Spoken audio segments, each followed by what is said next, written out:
All right, everybody. Well, we're jumping into session 11 of 12, and we've got we're going to be covering disaster planning for Guardians with Mary Galvez, and so we'll jump into that here in a minute. A couple just announcements. So number one, we are down to the end on the conference gamification. So Marlene right now first place with 405 points. Tracy second with 405.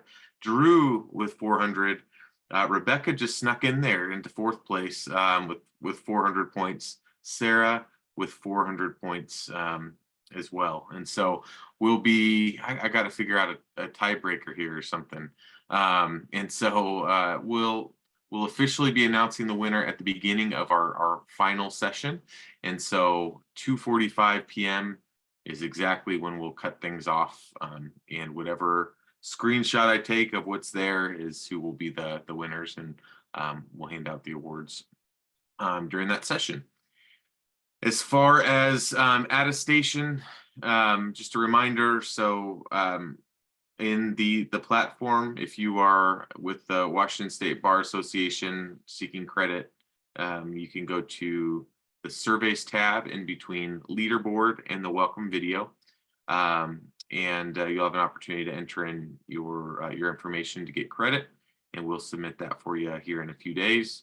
Also in that surveys tab, we'd be interested in hearing what you think about the conference. If you have any feedback for us, that would be a great place to leave it. And towards the end of the session, you'll all be receiving a DocuSign email with an opportunity to sign and attest that you were here and participate in the conference.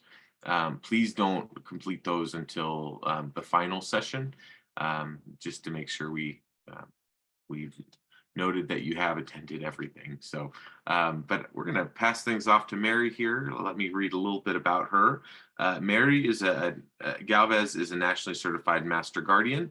She's a certified manager of care and certified senior advisor. She's also a certified mediator. She has been providing guardianship and care management services in New Mexico for over 20 years and has over 25 years of professional experience in the healthcare and social work field. Mary has a passion for serving New Mexico's seniors and people with special needs. In 2019, Mary received the Center for Guardianship Certification National Master Guardian Star Achievement Award. And so it's my pleasure to introduce to you Mary Galvez. Mary, go ahead and take over. Hi, good afternoon, everybody.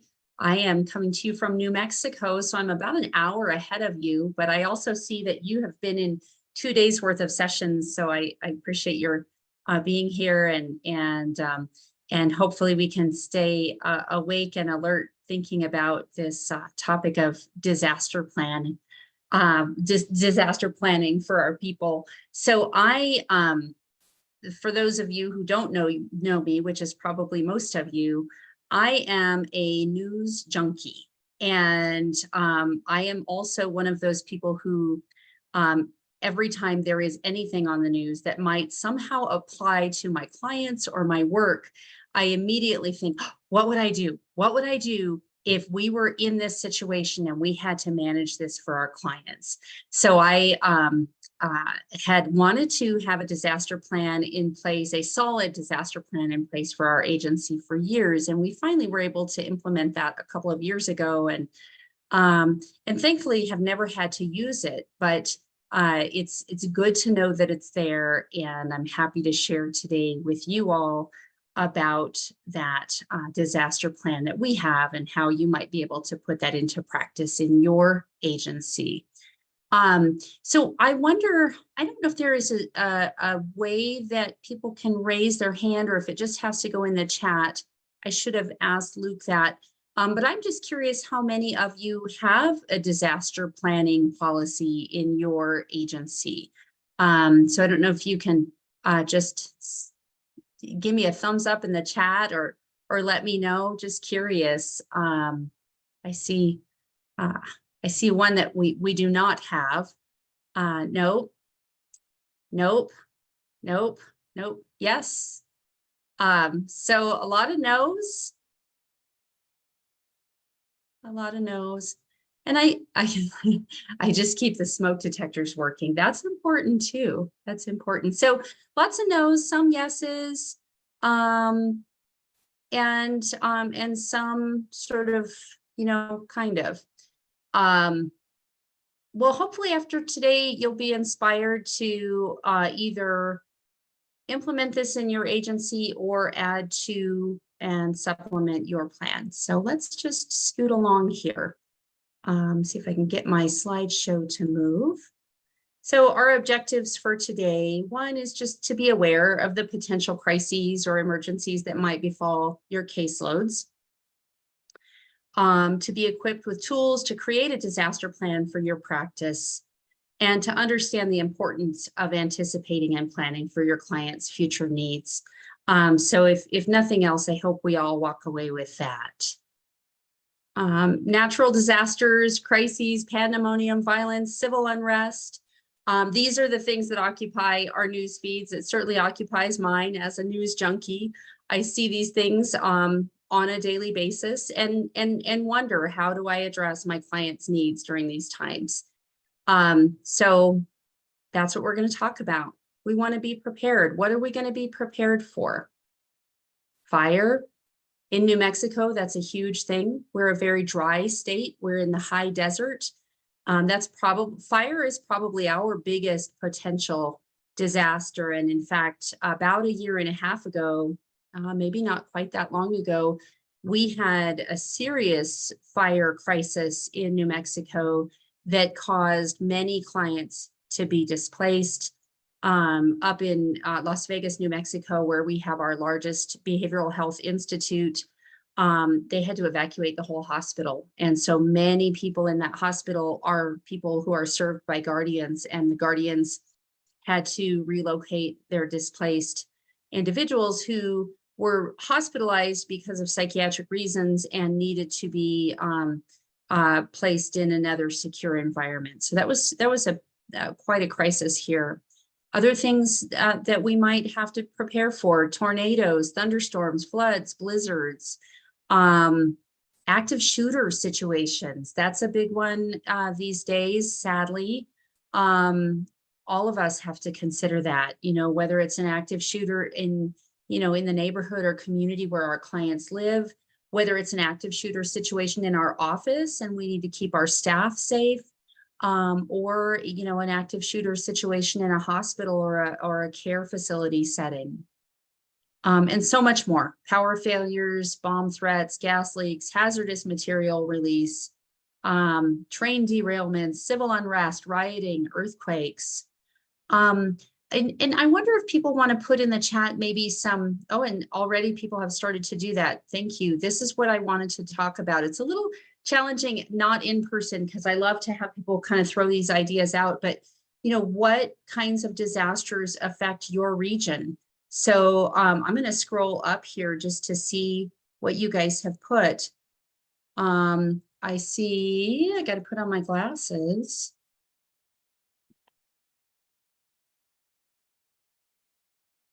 I know I saw somebody said earthquakes. My eruption. I'm not sure what that means. Falling trees, power failures, ice storms, flooding, snowstorms. Oh, mountain eruption. Thank you. Volcanoes. Absolutely. I thought about that this morning for you guys, that volcanoes would be a big thing for you all. And actually in New Mexico, we have dormant volcanoes here, and we live on one of the largest fault lines. So it's it hasn't happened, but certainly could and may. Flooding. Okay, good. If you think of any other examples, feel free to put them in the chat. Cyber crimes, risks to our internet. That's a great one. Because if there is some kind of a global or even just nationwide spread cybercrime, it could absolutely affect our clients and the ability to access care. Power outages, Yeah, so we'll talk about some of those things. High water events that knocked out bridges, cutting off access to areas.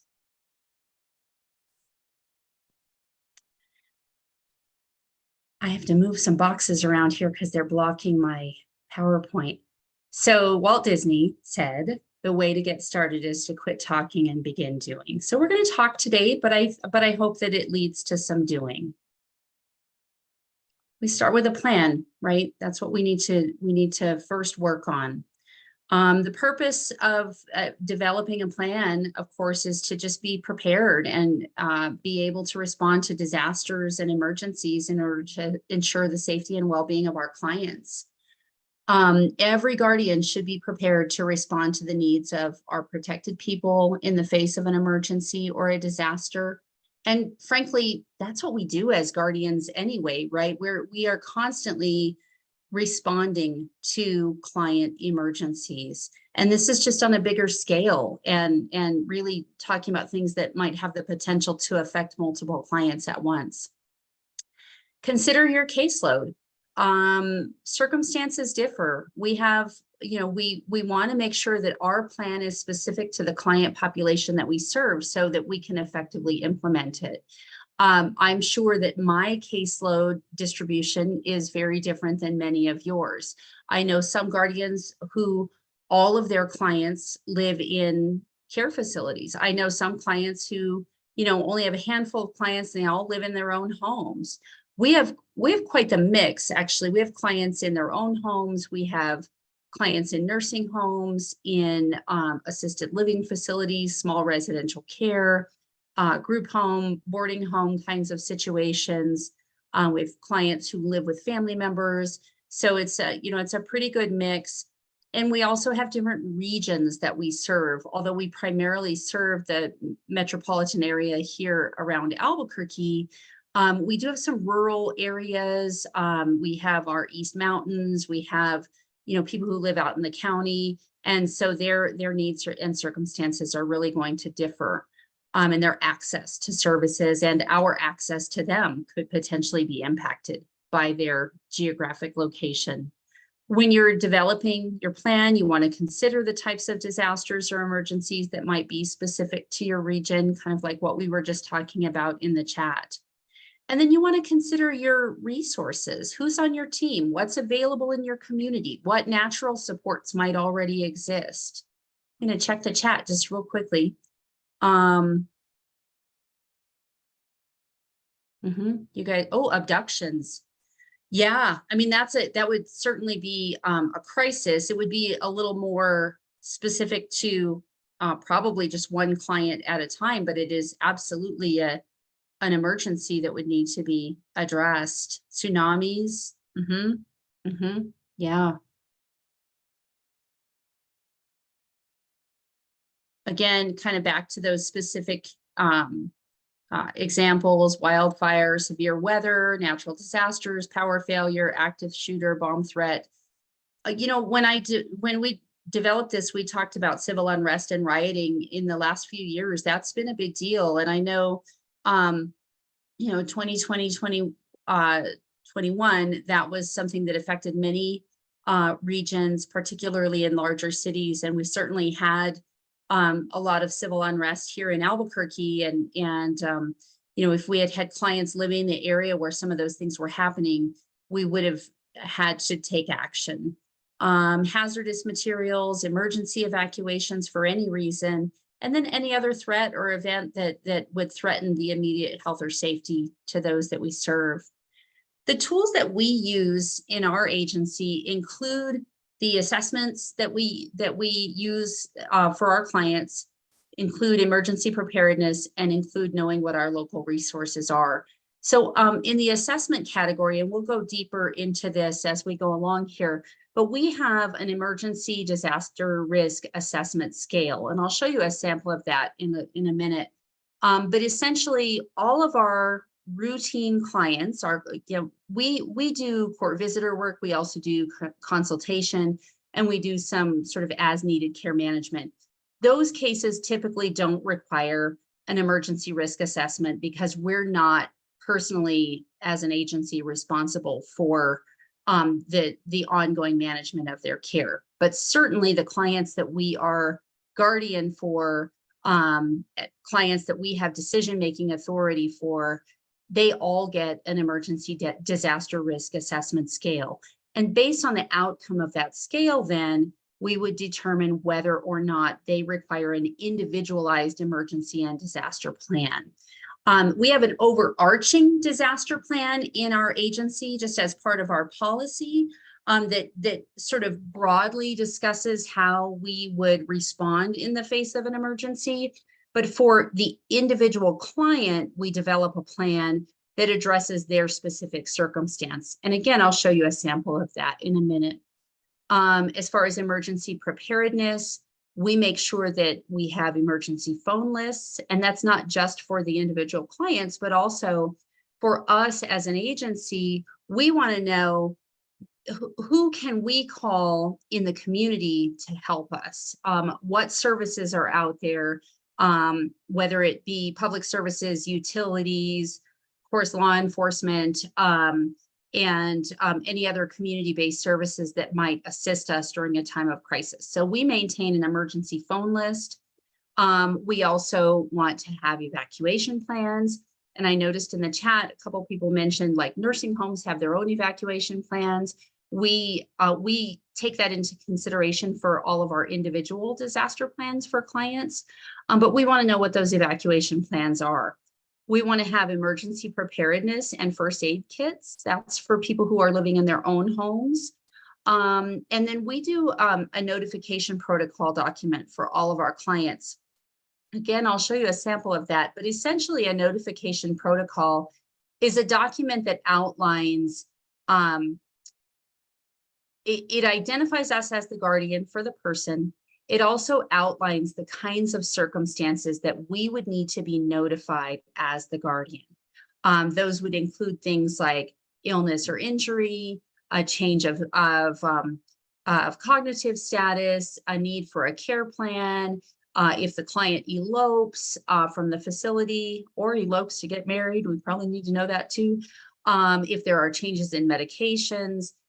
So we have a whole list of things that we require facilities, caregivers, family members to notify us of. And upon our appointment as guardian, we provide that notification protocol. But the notification protocol also becomes part of that, overarching disaster planning. It's a tool for that.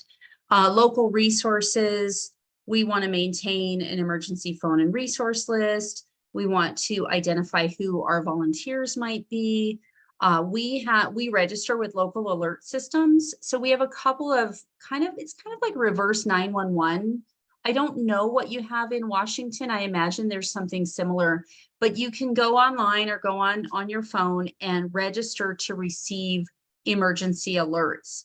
And so you will be notified by the city or, I'm assuming city or state government, whoever's putting in the information.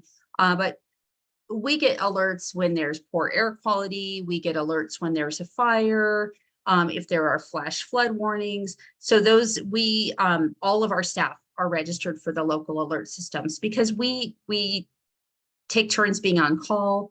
One of us may be responsible for making sure that if we get a notice that there's a flood zone situation or there's poor air quality, we're going to want to take account of which clients live in that area and what do we need to do for them. We want to ensure that care facilities have evacuation plans. We already touched on that a little bit. This is a sample of our emergency and disaster risk assessment scale. So this is that initial assessment that we do to determine whether or not the person falls into a risk category that requires them to have an individualized plan. And as you'll see, of course, at the top, we just have some demographic information about the client, or really just the client's name and the date of the evaluation. But we go over topics like type of residence. If they are living in a care facility, that falls under a low risk category for disaster planning, because this is someone who already has full-time support in place.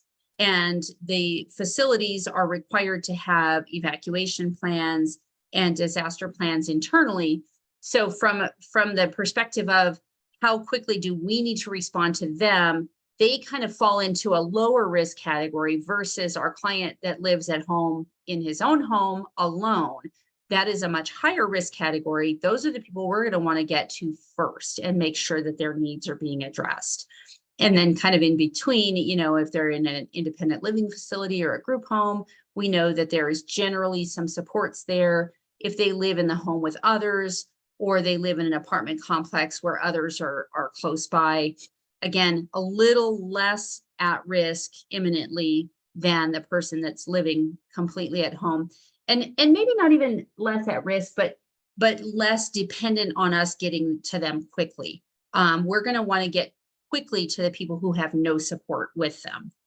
And then again, on the topic of support, if they have caregiver or family support, if they have 24-hour care, if they have part-time staffing, if they have some family involvement, they're going to be at a lower risk category than people who have no family involvement or no agency caregivers.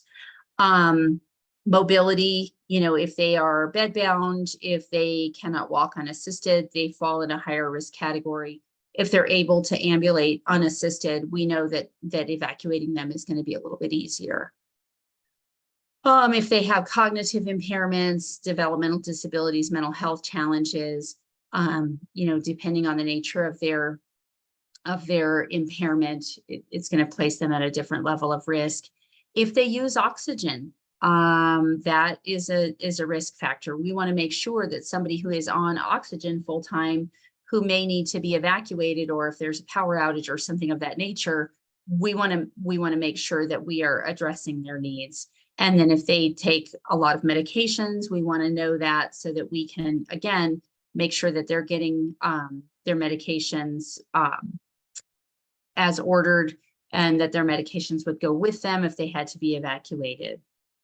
So anybody who scores 1 or more number 4 in the high risk category, they get an emergency disaster, an individualized emergency disaster plan for our agency. So if I've done this risk assessment and they're very low risk, they actually don't necessarily need to have their own individualized disaster plan. They'll just fall under kind of our broad policy for disaster planning. But if they have a 4, one or more 4s, putting them in a high risk category, then they get an individualized plan. And the individualized plan, we actually go into more detail about, you know, what are their cognitive impairments? And if there was a need to evacuate, what would that look like? What is going to be required of us as their guardian? Same with their physical impairment, their residential location. Again, if we've got somebody who's living in the East Mountains or in a rural area, an area that is more likely to have wildfire or flood risk, we want to have specific interventions with regard to that. We want to know, for example, if they're living in Santa Fe County in a wooded area, we're going to have phone numbers for the you know, volunteer firefighters in that area, and you know, whatever other public services might be available to them. If they have barriers to communication, we want to know that. In our agency, we're relatively small. We have a lot of clients, but there are only 3 care managers, and we manage our cases as a team. So we are all familiar with every client. Generally speaking, some of us are more familiar with particular clients, but in the event that, let's say we hired a new care manager, or we had somebody who wasn't familiar enough with a particular client, this tool is going to come in handy, because they're really going to need to know what does an emergency look like for this client, and how much attention are they going to need to make sure that their needs are met. So if they have pets, that's a big one. We want to make sure that their pets are taken care of. If their pets need to be evacuated, or if their pets can can be left alone for any period of time while the crisis is taking place. If they have medical equipment, oxygen, medication, caregivers, if they have mental health challenges, if they have incontinence, I'm going the wrong direction on my thing here. Can the person shelter in place? Have we determined an evacuation site? That's important. When they live in a facility, that's one of the requirements that our state licensing division has. They as part of their evacuation plan, they have to have an identified location. And usually it's another facility that they've partnered with. For us, if our clients are living in their own home, then we're going to look at their specific circumstance and find out who or where could they evacuate to if they had to be evacuated. We also, for our clients that live in their own home, we, as a general rule, we like for them to have a landline telephone. Even if they primarily rely on a cell phone, having a landline in the event that cell phone service goes out, we really do like for them to be able to access a phone. We have the Safe Return or Silver Alert program here in New Mexico, which is an emergency response system. The Safe Return is actually a medical alert bracelet with a central registry. If a person has cognitive impairments and they happen to wander away, that Safe Return bracelet identifies them, and there's a 1-800 number that can be called, and they can be reunited with family. That used to be something run through the Alzheimer's Association in conjunction with Medical Alert. And that program has kind of gone away. So I still call it Safe Return, but it's actually now just through Medical Alert. And then Silver Alert is like the Amber Alert system when children go missing. So we have that here in New Mexico. Claire says that service for analog landlines are being phased out in the Northwest, so having a home phone number may not be any help. Good to know. That's not happening here in New Mexico at this point, but it's certainly something that could happen in the future. And, we're a large state with a lot of rural areas. There are, lack of cell service, even lack of phone service and some utility services is not entirely unusual here, particularly out, in the mountainous areas and also on the reservation. So just knowing what's available to our clients is important. Is the residence accessible? That's another important one. If they live in a gated facility, if they're, we have some, large planned communities here that are gated and require keypad entry or like a key fob to get in or a code. So we want to know how to access the client's home. And then we also want to make sure, GCMS is the name of my agency, but we want to make sure that our agency information is posted. We have a big fridge magnet that we leave in our client's home. And, but, somewhere in the home, we want to make sure people know that we are the primary point of contact, in addition to that notification protocol I referenced. And we also want to make sure that caregivers or family members in the home are aware and familiar with the plan. We list important contacts in an emergency. This is still on their individualized plan. And then this is that notification protocol I referred to. It's relevant to what we're talking about today, but it's also, this is something we do for all of our clients that we have any decision-making authority for, whether it be guardianship or healthcare power of attorney. We place this at their place of residence, in their own home, in the assisted living facility, et cetera. Also, if they have ancillary services like home health care, hospice, any kind of outside services coming in, we provide them with a notification protocol as well. And this just outlines, these are the kinds of things that we need to be notified of as the guardian, and that it is their responsibility to keep us informed. And if anybody would like a copy of this notification protocol, I am happy to give you a clean copy of this that you can edit with your own agency's information and maybe modify it to serve your clients. I thought I saw, oh, I did see there is a raised hand option here. And Luke, tell me what you want me to do with raised hands, if anything. Let's see, raised hands. We can, if you got a raised hand, we can unmute you for a moment. And so, assuming that's why the hands are raised is to ask a question. So Marlene, I'll go ahead and unmute you now on my end, but you still have to unmute yourself.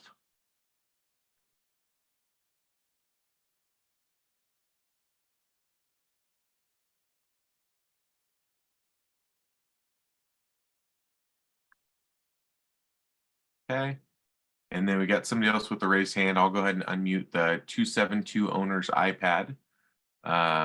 If you want to unmute yourself, you can also share something as well.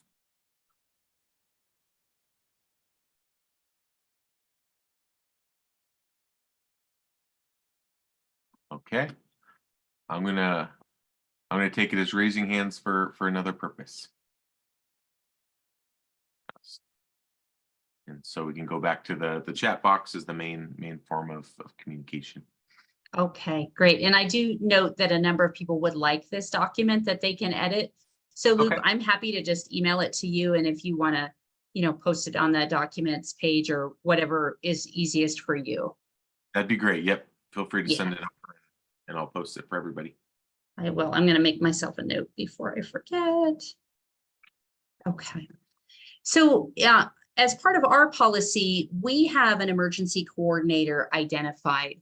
So the emergency coordinator is the person responsible for initiating and implementing any action that we have outlined in our safety and disaster policies and procedures as the need to respond to emergencies arises. For us, because we have 3 full-time guardian care managers and we rotate on call, whoever is on call is the emergency coordinator, whether it happens after hours or not. If it's something that's happening during business hours, the emergency coordinator is kind of getting the ball rolling, but we're all hands on deck. And quite frankly, if it happens after hours, we're all hands on deck. It's just that the emergency coordinator is the primary point person for making sure the plans are carried out.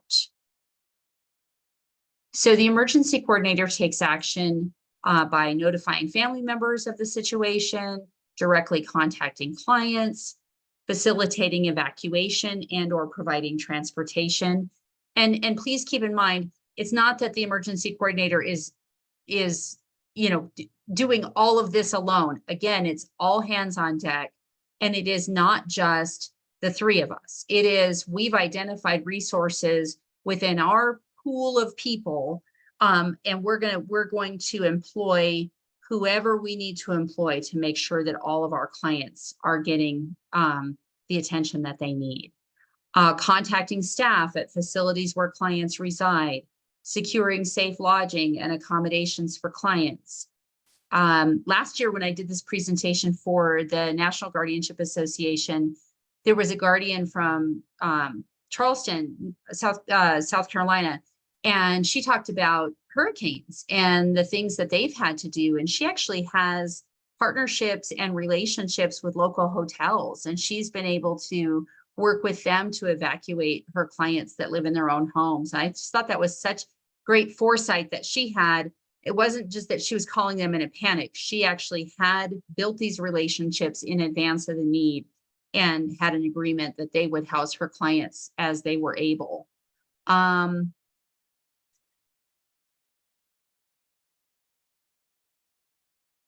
Beth says, I like a plan, but if we are in the same area, then we are all going through the same disaster. All my people are in facilities, so they have a plan. And yeah, I mean, so the facilities, that's kind of where the way we look at it is people who live in a facility, they already have an evacuation plan that's been approved by the state that has to be implemented by the staff that work there. So our facility clients are going to fall sort of lower on the priority list when we're looking at immediate action, but we're still going to contact the facilities and make sure, once we've addressed the more pressing needs, we're going to reach out to the facilities and make sure that we've made contact.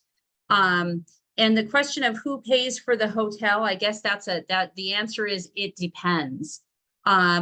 From my perspective as a business owner, if I have a client who has an immediate pressing need, I'm going to pay now and figure it out later. I recognize that not everybody else can do that, and that, your agency may be confined to certain restraints that would prevent that from happening. But I do know in the situation that I just referenced, the Guardian in Charleston, her clients were private pay clients who had resources. And so I think what happened, which is probably what would happen in my agency too, is the Guardian paid the bill and got reimbursed later from the client's funds. So it just really, it does depend. And I recognize that resources are different everywhere and they're different for every client. We want to identify the whereabouts of our clients and keep track of them through the emergency or disaster, sort of like a roll call. If we have clients that are evacuating to shelters, we don't want to lose them. So, the clients that are at greatest risk, the clients that we know are going to have to evacuate to a situation foreign to them, we just want to make sure that we have made contact with those various locations and ensure that we don't lose our clients. We want to identify and coordinate volunteer help if we need it. And for us, and maybe for many of you, that might include our families. If you're in a true to form disaster and you're trying to help lots and lots of people, it's not like we can go, I've only got, 3 certified guardians and they're the only people that can help my clients. Nope. I'm going to find whoever can help me and we're going to make this work. Thankfully, we don't have to do that every day. This is really, we're talking about real emergencies. I think about Hurricane Katrina and what it must have been like for a guardian during that time when nursing homes and hospitals and individual homes were having to evacuate, and what a nightmare that must have been. And so, I imagine some really good guardians and caregivers were just busting their tails, finding whoever they could to help their people. Sherry says there was a fire in a facility with several deaths. It was at night. She worked at the fire department and hospital staff with the fire department and hospital staff to find nursing homes because DSHS was closed. Good to have phone numbers of administrators and assisted facility homeowners. Really good advice. Most of us who work in this industry have rapport, have relationships with facilities, and absolutely, start sending out mass texts. I've got 10 clients that need to be evacuated. Who can help my people? And yes, working with local law enforcement, working with fire department, working with the hospitals, the nursing homes. I want to scroll through here and make sure I haven't missed anybody's chat.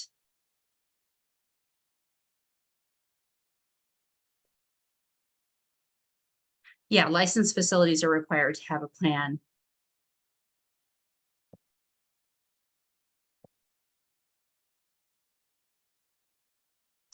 And the point is made that we can't serve anyone if we aren't okay ourselves. We start connecting with each other even when we see a snowstorm coming or when we lose power. That's good. That's great. Yeah, because the likelihood is if there is a real natural disaster or some widespread crisis, it's also impacting you personally. It's impacting you, your family, your friends, and you need to make sure that you're okay, so that you can help the clients that you are responsible for. And then, sort of last resort and probably not preferable, But there might come a time where a guardian might have to provide some direct care for a minute until they can get a person situated in a safe environment. If you've got to, run around and pick clients up, that's not completely unheard of. And I certainly don't want to dictate how people might choose to approach that. But I know here in my agency, our staff would be authorized to provide direct care in an emergency such as that.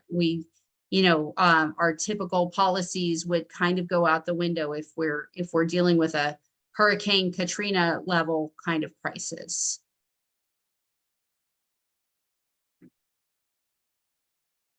Securing documentation and files, that's important. And we want to make sure that that is on the list, although it, kind of falls a little lower on the list than making sure that clients are safe. But certainly once we get the initial crisis settled, when we can get to it, we want to make sure documentation and files are safe and secure as well. And that would relate more to like if there was, widespread fire, flooding, tornadoes, things like that might affect our offices. So the question is, are you qualified as caregivers or have appropriate insurance to transport clients? And that's what I'm saying. I mean, frankly, the answer is no. And so I'm not suggesting to anyone that they assume the same level of risk that I'm willing to assume. But I will say, as a guardian responsible for very vulnerable adults, if I have a client who has a need and I'm the only person available to go get them and evacuate them to a safe place in a severe disaster or crisis situation, then I'm going to do it, and I'm going to be okay with my staff doing it. So that's something that as an agency or an individual guardian, you'll have to decide how you want to manage that. But if it's a choice between my client being physically at risk and not having access to the services and supports that they need, or me, and Mindy said it just the way I that's perfect. I think in an emergency situation, all bets are off, and I'd be doing what needs to be done. That's exactly my thought on the matter. And I feel like with my staff, same thing. All bets are off. They have my authority they have my approval to do whatever it takes to get our clients to a safe situation when we're looking at a severe crisis such as that. If it's a situation where we have time to plan, no, I don't want to be picking up clients and providing direct care. That's not my role. That's not what I'm insured to do. That's not what the courts are expecting me to do. But if it's a situation where, there's nobody else to help my client and there's a real crisis, that's what we're going to do. Okay. So emergency preparedness kits, we do those in our private client homes. We want to make sure that there is, we have a sample list of things that we've come up with, and you might just want to, you can certainly work off that sample list and figure out what works best for your clients. But we will work with our clients to find a place to store the kits, make sure that caregivers are aware that the kits exist, and make sure that that the kits are always available. Some ideas about what could go into a sample kit. This is what we have, and you might think of other things to add, or you might think some of these are overkill.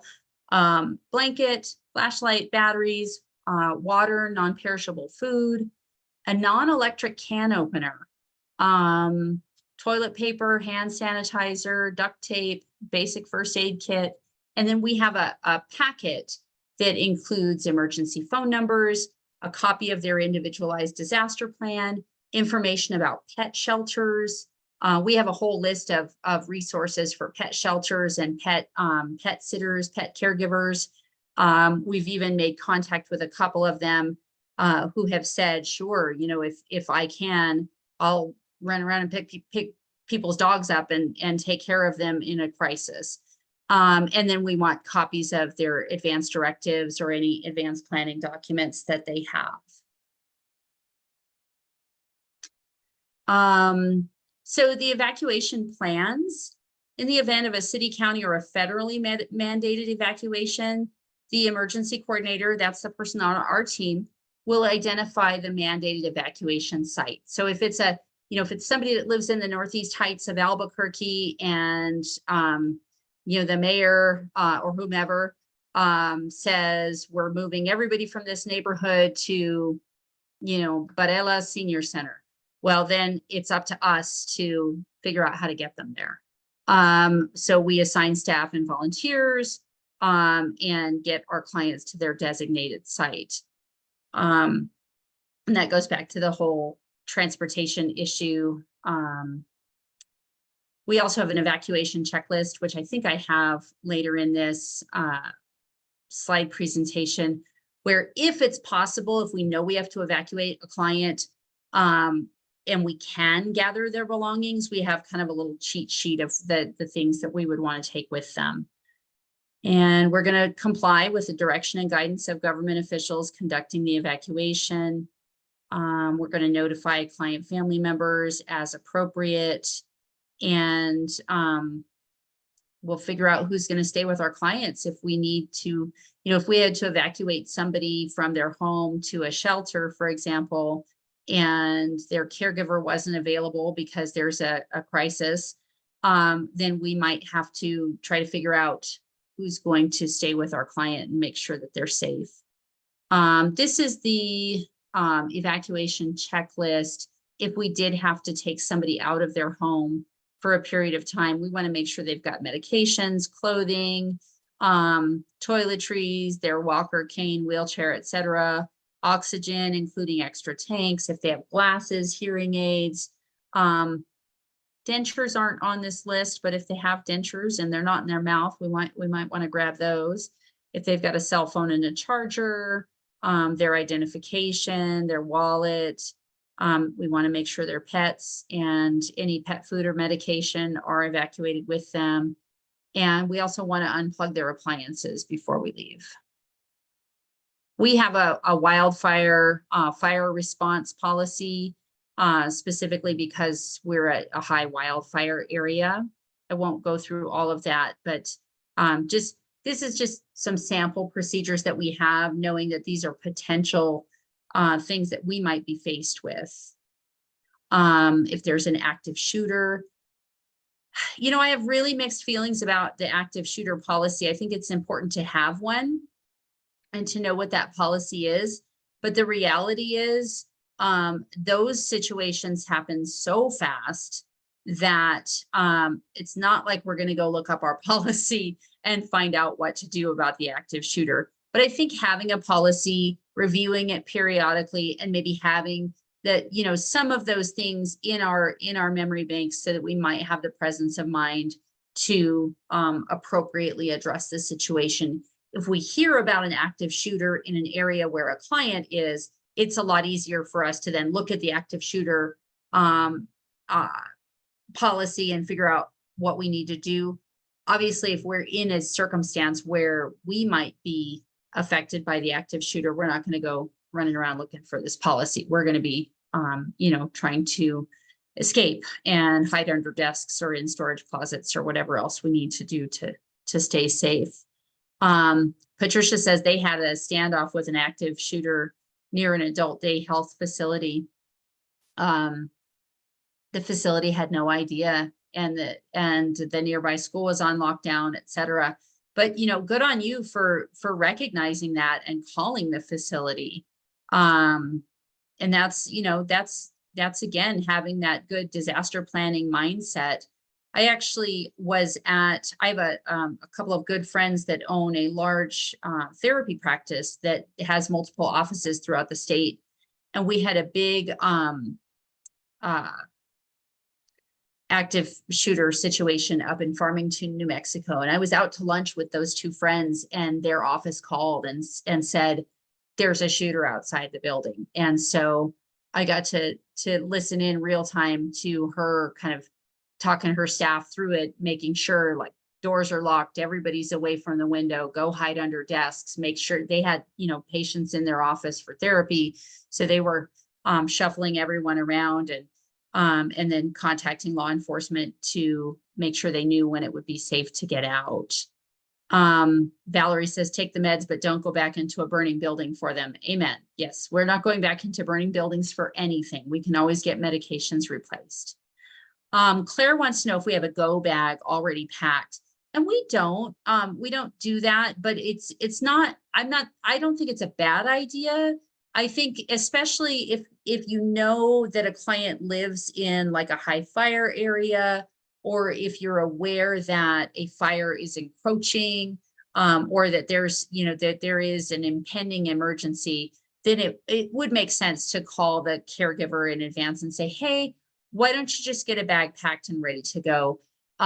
A few months ago, there was a big tire facility at the south end of town that caught fire. We have some friends that live in the neighborhood right next door. And we said, hey, if that fire gets any closer to your house, come on up. So they're like, we've got our bag packed. We're watching the fire. We're ready to go. And I would imagine that would be the kind of circumstance we'd have a client get a go bag ready, but we don't typically just have bags packed and ready to go. And then have a plan for the furry friends. I don't know about the rest of you, but just as part of our normal assessment procedure, we actually do a mini pet assessment. If our clients have animals, we want to know, who's the pet's doctor. Where does the pet go if they need kennel care, or do they have a dog sitter? Does the dog or cat have any specialized medical needs? We have little cats on insulin. We also, we have clients who have exotic birds. We have clients who have reptiles and rodents. I have one healthcare POA client that has a couple horses. We had a client that had a couple donkeys. So, just knowing who are the pets, what are their needs, where would they go in the event of an evacuation, and what do we need to do to make sure that the animal is safe as well. Having emergency pet sitters. There's some great apps out there. This Rover is one. There's another one called Trusted House Sitters, where you can get online and find immediate pet sitters. And then, for me, there's been a couple times where I've called my own pet sitter and said, I've got a client that needs to go into the hospital. Can you help us out with their dog or cat? And, these are professional house sitters that we've relied upon. So knowing what those resources are. Oh, sorry, let me go back. One more. Let me look at the chat real fast to make sure I'm not missing anything.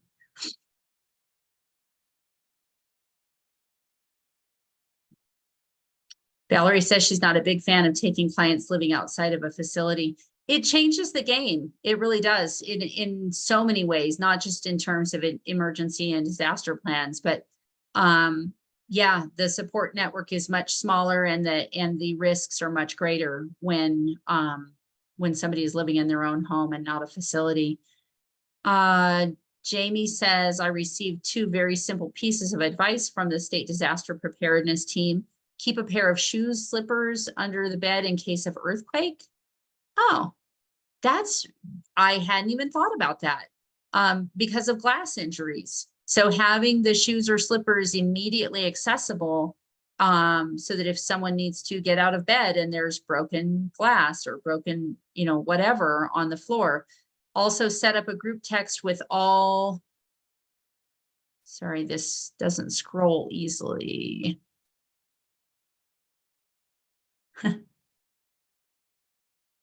It doesn't want to let me read the whole thing.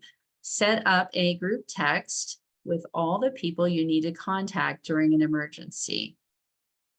I'm assuming that's what it says. Yeah. Calls might not go through, but the towers will randomly transmit text as it can, even one at a time. Really good advice. I like that. And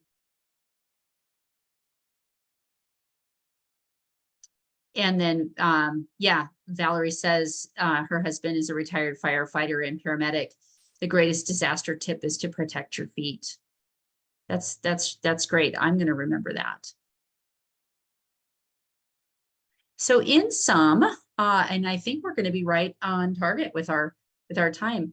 Have a plan. Know your plan, and hope you never have to use your plan. I think, you know, you're gonna find what works best for your agency. I hope that this kind of guides you and gives you some ideas. And then I hope you never have to use the plan. But if you do, it'll be there. And with that, it looks like we've got about 2 minutes for questions or comments.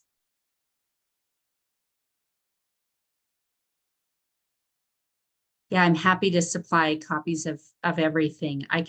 It's part of the slideshow presentation that you may or may not have access to, but I can also supply the separate documents.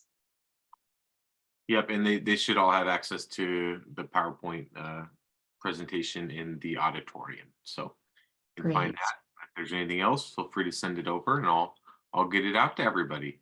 But Super. thank you very much, Mary. I appreciate you being here. You bet. You bet. Thank you so much. Well, hey, we're gonna wrap things up here, and I'll see you back for the final session at 3 o'clock in about 17 minutes from now. We'll see you then. Thanks, everybody. Thanks again, Mary. Thanks. Take care.